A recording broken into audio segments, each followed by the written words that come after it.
Mr. Fear. I write this as an apology to those who are affected by my mistakes. I hope that you can find it in your hearts to forgive me, though I will understand if you can't. My wife was terminally ill, and a few months ago, she died. I was very sad at the loss, as she was a marvelous, caring woman. She was kind, and everyone that met her said that their lives were better for it. I couldn't bear the pain, though. So I did something terrible. I will not tell you how I did it or how I learned to, for enough damage has been done. But I found a way. I found a way to bring her back, to raise her from the dead. I could no longer bear to be alone, and I made a terrible mistake in my loneliness. When I finished the ritual, nothing happened. Not at first, anyway. I was about to rebury her when I first started to hear breathing. With an understandable measure of joy, I realized that the sound was emanating from her mouth. I had done it! At the time, though, I could not fully understand what it was, but in my blissful ignorance, I carried her home. She was not the same. She was no longer caring, but a primal, instinctive beast. She howled and screamed and snarled at me whenever I passed. I was worried, not for my own sake, but for hers.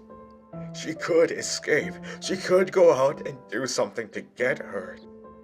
Let the record show that it was for her own good that I locked her in my basement. I never meant to keep her that way. I never knew that my actions would set a chain reaction of unfathomable horrors. I kept her there for as long as I could. But her screams grew more and more desperate. I was chilled to my very core by the screams of my betrothed. And before long, I stood on the very edge of insanity. I needed to do something. As it so happened, I was not the only one to hear the screams. My neighbors began to show interest, eventually sneaking onto my estate to snoop around. I caught them in the act, and as I had no explanation for what they may have seen, I attacked them. I didn't kill them, but they were unable to leave of their own accord, and as I feared the consequences of letting them go, I locked them in the basement with my wife. This was my second mistake. The first, of course, being that I brought her back in the first place. That night, I learned the sound of crunching bone. Upon my awakening in the morning, I went down to check on the neighbors. One was gone. The other was wide-eyed, cowering in the corner, and covered in blood. Something else was off too, though at first I did not know what. Then it hit me. The screams had subsided. My wife was asleep. She had fed, and now she slumbered. All this time the screams were of hunger. I shut the door and went to lie down. She lasted a few more days, obviously feasting on the other neighbor. It seemed that she only needed to eat once every few days. Now, I'm not proud of what I did next, but I didn't know what else to do. I went out at night every few days, around the time that only a few people would still be around. I stalked the streets and attacked people who walked alone. I would take them back to my wife and leave them in my basement. I would often wake from my slumber to hear their screams, their cries for help. This would always rouse the beast and would never last longer for a minute or so. 10 minutes of crunching and gurgling pleas later, the deed would be done, and I could rest easy for another few days. Although I didn't kill anyone, I may as well have. It was my actions that brought about the deaths of so many, and my actions that robbed so many of loved ones of closure.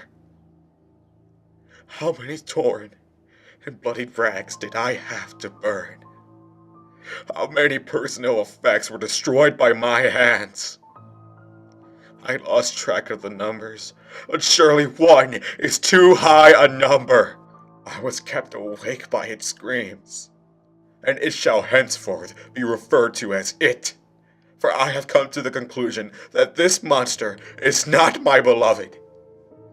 So I fed it, a night of rest, for the lives of so many. Day by day it grew stronger, its strength either increasing or returning, for I know not what horrible beast is now in possession of my wife's body.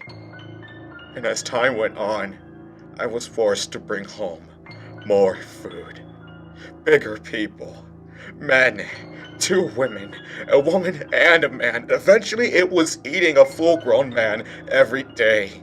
I knew in some dark corner of my mind, I knew that this could not go on forever. I knew I could not keep taking people. I was in danger of being caught, and though I deserved to be, fear took hold of me. And that, I suppose, is why I let that charade go on for as long as I did. So I decided to...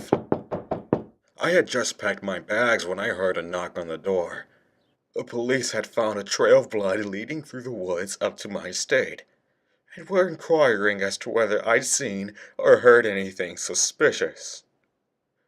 I managed to keep a cool head and talk my way out of what could have possibly been a very unpleasant situation. I know not why, only that I deserved it. It began to scream. It screamed louder than I had ever heard it scream before, and it sounded mad. The police instantly drew their guns and went in, thinking perhaps some horrific beast had made its way into my home. They eventually found my basement door and threw it open. Slowly, ever so slowly, they descended the stairs. I was at a loss for what to do, so I did the only thing I could think of in the heat of the moment. I shut the door. Throwing the bolt across, I ran to my quarters and grabbed my bags, making for the door. The screams of the police haunt me to this day. I heard the sound of splintering wood as that thing burst out of its cell. I ran as fast as my legs could carry me out of there, out into the streets of the town I had stalked, into a train, and I left that place far behind. My old home is a ghost town now, splashed with blood, and yet no bodies remain.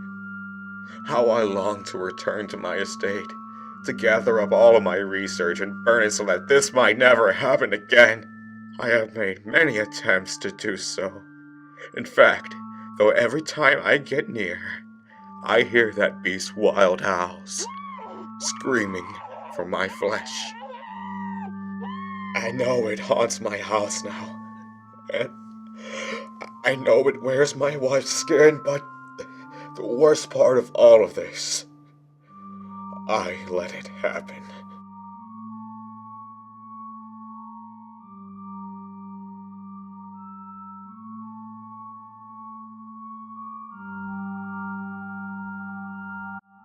I hope you guys enjoyed this story as much as I did reading it to you. And if you have a story you want me to take a gander at and narrate, please just tell me in the comments below and I'll put it on my list of things to do. Now I just want to take the time to say hello and thank you to the new subscribers of this channel. I appreciate you subscribing, there's plenty of more content to come. And please don't forget to shank that subscribe button and don't forget to like it as well. It means a lot to this channel and to the growth as well and helps me in my rating system with the YouTube algorithm, which we all know is more of a pain than anything that Creepypasta can come up with. Until the next story, sleep well. You'll need it.